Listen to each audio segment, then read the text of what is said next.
Right, well, Manchester United had a really busy summer last time around, looking to have another one this summer, I think. Let's go live to our reporter Daniel Khan, who's got the very latest on all things Manchester United for us. Dan, nice to see you as always. What would you say is Manchester United's main priority this summer? Yeah, good evening, Pete. I don't think it's any secret, something we've been speaking about since last summer. Their priority for the summer transfer window is the midfield. Now, you look at Manchester United over the last 7, 8, 9, 10 years, they really have lacked a midfield partnership. You know, you look at Scott McTominay and Fred was one under Ole Gunnar Solskjaer. You think since then it's been a combination of likes of Casemiro, Kobbie Mainoo, Manuel Ugarte, Bruno Fernandes playing deeper the first half of the season. But I think this summer they need to reconstruct that midfield, especially as they look likely to return to Champions League football under this resurgence with Michael Carrick at the helm. So who are their main targets? Well, I can tell you right now that Carlos Baleba of Brighton is still very high on that list. They were interested in him last summer. We reported in January. They made tentative inquiries around his availability in January. They were told that was very, very unlikely. But this summer could provide that opportunity to look at Baleba again, especially with Casemiro's departure in the summer. Those defensive qualities Casemiro provides is, of course, leaving that team. And Baleba, you wonder whether Manchester United could look to negotiate with Brighton maybe a lower fee than what they would have demanded last summer, with arguably a dip of form this season. Now, he is one player they're looking at as more of a number 6, as a number 8, who I know Alan Pardew disagreed with me in the last show, but Elliot Anderson can play both roles. We see him at England and Nottingham Forest. Going between those two, he is again someone Manchester United admire very highly, someone they would see as an ideal number 8 to play with Kobbie Mainoo, or another potential arrival. Now, as we understand, Elliot Anderson not really looking to talk about his future or look forward too much just yet. He's in the middle of a relegation fight with Nottingham Forest. He also has a World Cup to look forward to, as he's really cemented a starting 11 place under Thomas Tuchel as well. So that one is maybe one to look at further in the summer transfer window. But we have to talk about Sandro Tonali as well. He is high on Manchester United's list, as I understand it. Whether a move is something they explore in the summer, we will wait and see. As Alan Pardew was saying just a bit earlier, all of these clubs have lists and they'll be going down to see what options are viable. What I would say, just to end on talking about these midfielders, is I think what you notice is all of these players are in the Premier League, and I think we saw last summer Manchester United's strategy change slightly, aiming for established Premier League players. We've seen that be successful with Bryan Mbeumo and Matheus Cunha. I think they'll look to continue that in the summer as well. All right, yeah. Well, if they've got a spare £3 billion for Sandro Tonali, then they can have a go. But look, what else are they looking to strengthen? Down the left-hand side, do you think wing maybe?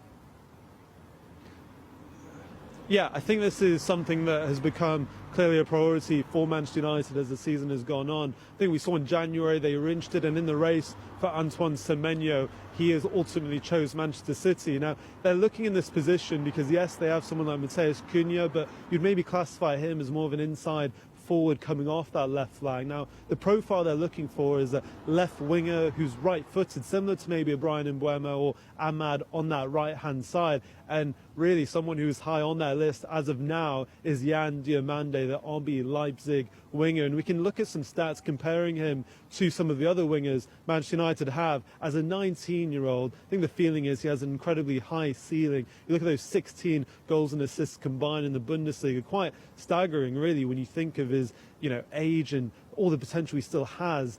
What I would say, Pete, is he is in high demand this summer. Clubs all around Europe are interested in Diomande. So, again, something Manchester United will monitor. I think they might get into the race a bit earlier in the summer if they feel like that might slip away. We'll wait and see on that. Someone, though, also worth noting is Everton's Iliman Ndiaye, who's had a very impressive season at Everton under David Moyes.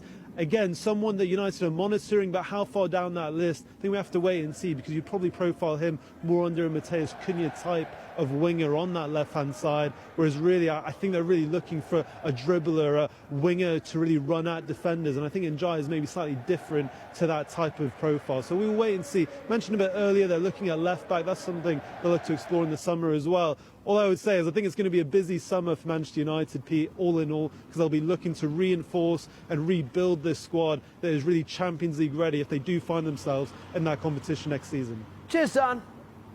always feels like it's going to be a busy summer at Manchester United every time. It's funny, we're going to talk now about what a good window it was last time for Manchester United, but actually, a couple of months ago, it didn't look like a good window, but all of a sudden things have turned around. All of a sudden, the new sign has really come to fruition. Will Manchester United will be feeling pretty confident, pretty bullish now going into the summer? They were able to beat a lot of top teams to their targets, get the players in that they wanted, and now they're going into a summer. I mean, last season they were going into the summer having finished an awful league position. This summer they're going in potentially Champions League qualification. Absolutely, yeah, and it will strengthen their hand. I mean, first and foremost, they have to organise what's going to happen with a manager. Is it going to be Mike or is it going to be another? And that will have some strategic value to who they go for. But certainly, the appetite for an agent to take his top player back to Man United in the Champions League will have, definitely more zip to it in terms of them having that qualification, which I think they'll get now. It felt for ages more that Manchester United had no money. That's what we were hearing all the time. There's no money. We need to cut our cloth accordingly. And then they just went out and splurged a load of cash in the summer. Do you feel like they're going to have more money to spend this summer, as particularly if Alan says they qualify for the Champions League? Well, Champions League football is worth a minimum of £80 million.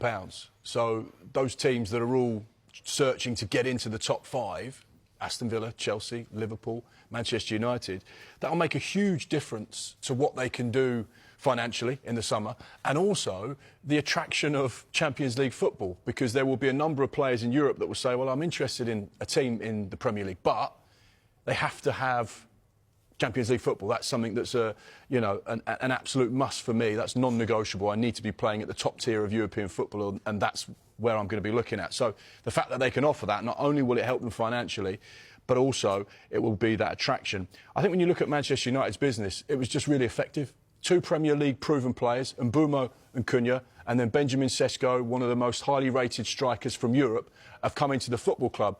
But like you said there, Pete, and this is what is something that I think is really important when you're talking about transfers, is, maybe 3 months ago people would have said, well, have those players had the impact that Manchester United would have hoped for? The answer may have been no. Whereas now you're saying, Mbeumo, Cunha, Sesko, they look like brilliant acquisitions. And it goes back to the old question of, well, how long do you have to wait before you judge a new signing? Is it 6 months? Is it 12 months? Is it 3 weeks? Because often football fans will judge players very, very quickly, and they don't give them the time to just gel in, learn the language, settle their families, understand the philosophy, understand the intensity of the league, and suddenly Manchester United players are looking like a great window, and they're looking in a really healthy position. Yeah, but also, just going on to Manchester United, this particular year, they had no European football. Massive. And it's been massively important for them, because they've not had that kind of week where you have 3 games, where you have a Champions League game, Premier League game back-to-back.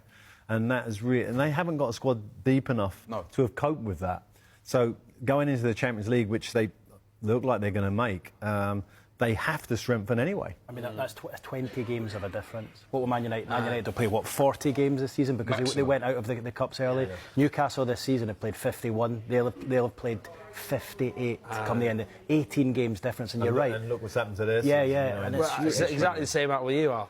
When you were at Newcastle, you finished 5th, qualified the Europa League as it was then, only 4 places in the Champions League, the Europa League, and the following season was tough. And I remember speaking to you and your coaching staff and the players, all on your knees, weren't you, by the end? You didn't have the squad to cope with it. No, we just didn't. We just didn't have the numbers. And, I put out teams in FA Cup 3rd round and some Premier League games, which really wasn't good enough to represent Newcastle. You had no choice. Any year, but we was really down to the bones, Fortunately for Eddie, he's got a bit more cover with an extra finance there. But again, this year he's had the impact of it that Man United haven't. But those big names that you're talking about earlier, and Ndiaye and people like that.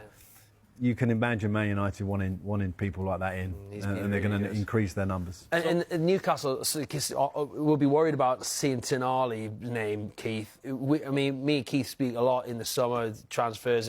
Time and time again, it was like, Mbeumo, he's gone to Manchester United. Cunha was in Manchester. Sesko, he's gone to Manchester United. Yeah. And so Newcastle fans, and all too well, that pull of Manchester United, it keeps them awake at night. Yeah, well, it's clearly there, isn't it? Because that was, as you mentioned earlier, Alan, that was without Champions League football. They've managed to bring them in. 1, just the allure of Manchester United. 2, because they can probably pay more wages as well. And even though Newcastle were going to be in the Champions League this year, I think maybe players, and rightly now when you look at it, thought maybe Newcastle, yeah, they're going into the Champions League, but they'll probably only be there for 1 year. They don't have the strength to deal with it, and that is absolutely proved to be true. But just in terms of Manchester United, and we touched on the amount of games they will play there, 40 compared to probably 60, it's amazing as well what happens when you play players in the right position and just play the right formation. I mean, Michael Carrick hasn't come in and reinvented the wheel. Yes, he's a bit of character and he's a former player, but he's just played a 4-2-3-1, the formation that suits the players at his disposal, whereas his predecessor was trying to force this 3-4-3, and it clearly wasn't working for a long time. But they also changed the philosophy of how they was going about the opposition, very much more closing down, higher up the pitch, you know, more what you would expect from Man United, and taking more of a gamble at the back. You know, the most important thing when you're a Man United manager, Alex Ferguson said to me, was my two centre-halves, I have to leave them one-on-one at times. That's it, mate, because we have to push the game. Yeah. One of our centre-halves has to step in. And Michael's been brave enough to do that. And you have to be confident that that other centre-half can deal one-on-one with whoever that forward is.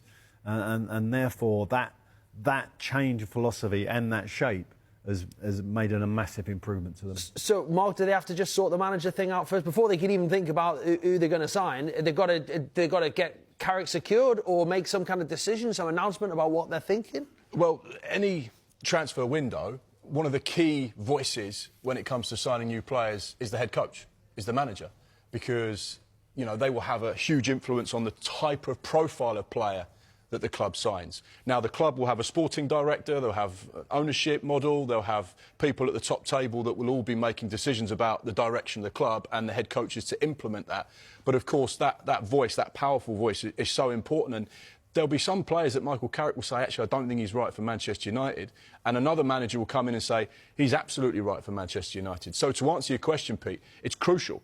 And you get the feeling that the first phase of this summer and the transfer window will be a lot about the manager merry-go-round, and those managers that are currently at clubs that probably won't be at the existing club where they are now, that will be shuffling around, and that will be the first phase of the window. Get the head coaches in place, and then the transfer recruitment policy will follow off the back of that. But it's crucial what Manchester United do and whether they decide to stick with Michael Carrick or bring someone else in, because that will, without question, affect what they do in the window. Well, let's talk managerial merry-go-rounds then. We've got Alan Pardew with us here, who's managed at the top level, some of the top clubs. And some of the names we mentioned Carrick already, but there's a whole host of other gaffers whose futures are in question. We know that Oliver Glasner's leaving Crystal Palace, your old side, Alan. But Igor Tudor, we don't know yet what's going to happen there, but whether he can survive at Spurs remains to be seen. And Andoni Iraola, Marco Silva as well,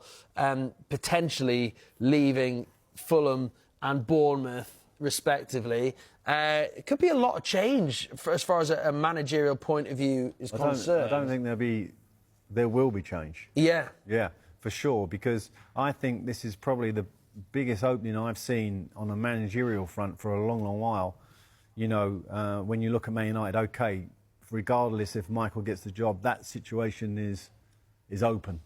You got managers who have done really, really well at smaller clubs, Iraola and Glasner in particular, and Silva to a degree at Fulham, who are out of contract. They're cheap takes for a top club. Now, are they the flavour for the top club? That's the next question. Yeah. But I genuinely feel that there's going to be a lot of movement in the first part of the window, just about managerial position and the coach, and then the transfers will come on the back of that. We get so many messages here from fans who messaging during this show throughout the day.